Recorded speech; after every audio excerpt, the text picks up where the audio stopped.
examen clinique attentionné, surtout grâce aux travaux de Gass, qui nous a bercé toute notre jeunesse. Et puis, rapidement, l'OCT est arrivé, mais les premiers OCT étaient assez sommaires, puis il y a eu des évolutions techniques, et à chaque fois qu'il y avait un saut technologique, il y avait une nouvelle classification qui apparaissait. Dans la littérature, les dénominations de ces aspects de trou lamellaire, pseudo-trou, faux trou, la terminologie est assez prolifique, et c'est vrai que tout ça a entraîné une certaine confusion. On a vraiment l'impression qu'on ne parle pas de la même chose suivant les articles qu'on a lus. Et le problème, c'est que comme on se base quand même sur les études cliniques pour porter une indication opératoire pour savoir si ça va marcher ou pas, ça pose un réel problème.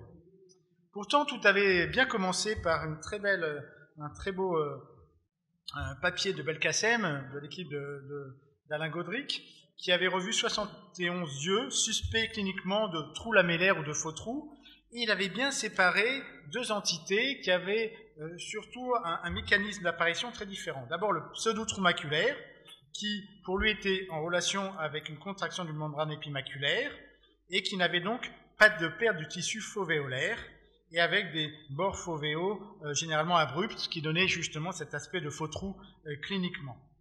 Et enfin, le trou lamellaire, qui était plutôt le résultat d'un processus avorté de formation d'un trou maculaire ou de l'évolution d'un OMC chronique, où le toit interne finissait par se rompre.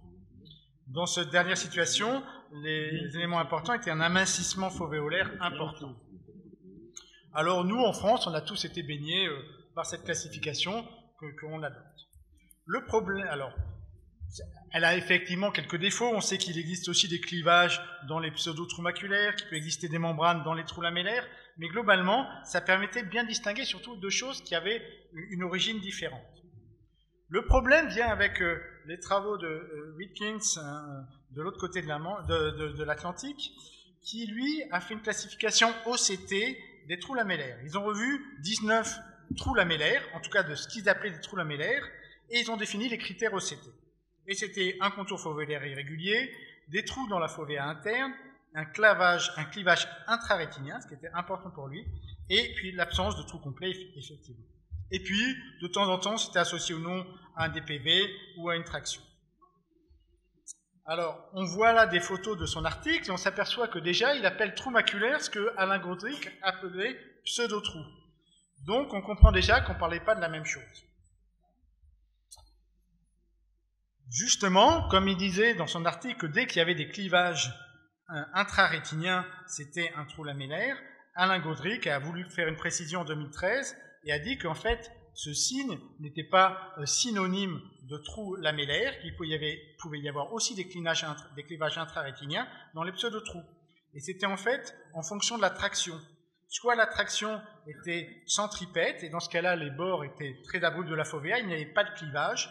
Par contre, si les épicentres étaient un peu plus dispersés en périphérie et si les tractions étaient centrifuges, il pouvait y avoir des clivages intrarétiniens et que ça ne voulait en aucun cas dire que c'était un trou lamellaire.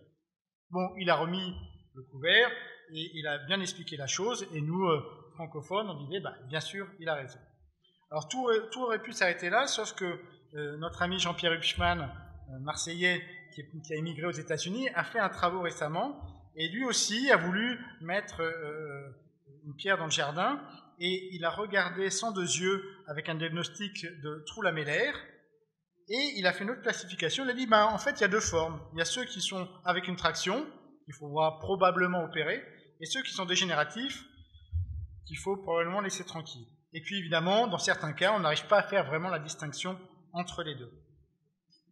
Donc, le problème vient de là. C'est-à-dire qu'on ne peut pas juger les résultats de la littérature parce que pour les anglo-saxons, un trou lamellaire avec traction, c'est souvent un pseudo-trou avec clivage pour l'équipe francophone. Voyez dans l'article de l'équipe de Jean-Pierre Hupschmann, là où il y a la flèche, et pour eux c'est un trou lamellaire avec traction, pour Alain Godric c'est à l'évidence une membrane épimaculaire avec clivage des bords. Donc, en clair, il faut choisir son camp. Nous, on est francophones, on va choisir le nôtre. Donc, un trou lamellaire, c'est généralement ça, c'est-à-dire pas d'épaississement de la rétine, pas de membrane rétractile, mais il y a très souvent un tissu qui a été analysé, on le verra, au niveau des bords du trou, qui est plutôt d'origine vitréenne, Voici un autre exemple. Et un amincissement central avec perte de tissu.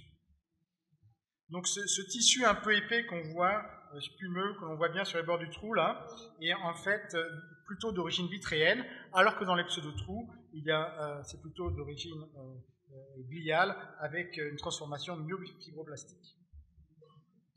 Voilà, donc ça, le pseudotrou lamillaire, c'est donc qu'il n'y a pas d'amincissement central, il y a un épaississement latéral qui donne l'impression de cet amincissement central, mais en fait, il n'y en a pas. Les épaisseurs sont normales au centre. Alors, là-dedans, est-ce que ça nous aide pour les indications chirurgicales?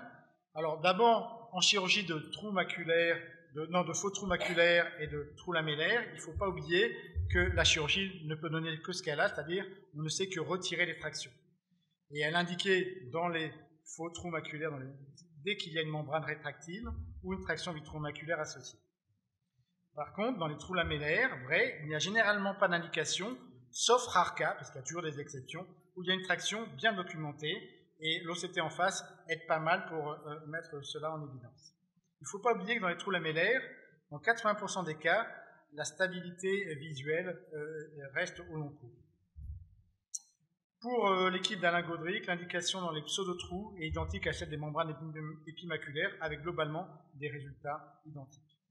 Alors dans la vraie vie, c'est toujours compliqué, parce que là, on a l'impression que c'est quand même une membrane avec un faux trou, mais il y a un réel amincissement central, donc rien n'est parfait, mais c'est bien d'avoir un cadre pour savoir. Donc là, c'était une membrane avec un amincissement central, mais c'était plus l'équivalent pour nous, chirurgicalement, d'un pseudotrou maculaire.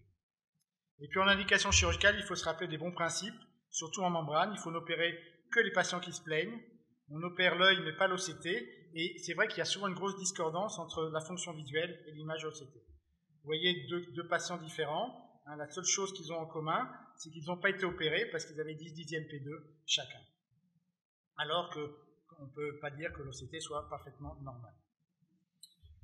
Les résultats chirurgicaux sont très difficiles à évoluer puisque personne ne parle de la même chose, mais globalement, les pseudotrous, les résultats sont identiques à ceux des membranes, qu'il y ait clivage des bords ou non par ailleurs. Voilà quelques exemples. Voilà un pseudotrou avec des résultats qui sont toujours satisfaisants, qui sont un peu moins bons que les trous maculaires. Donc pour simplifier, le minimum à retenir, c'est que les pseudotrous maculaires sont liés à une membrane épimaculaire, ils peuvent s'associer ou non à des clivages des couches rétiniennes.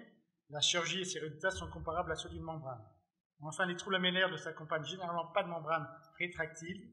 Il y a une perte de tissu, l'indication opératoire est rare et reste une exception. Je vous remercie.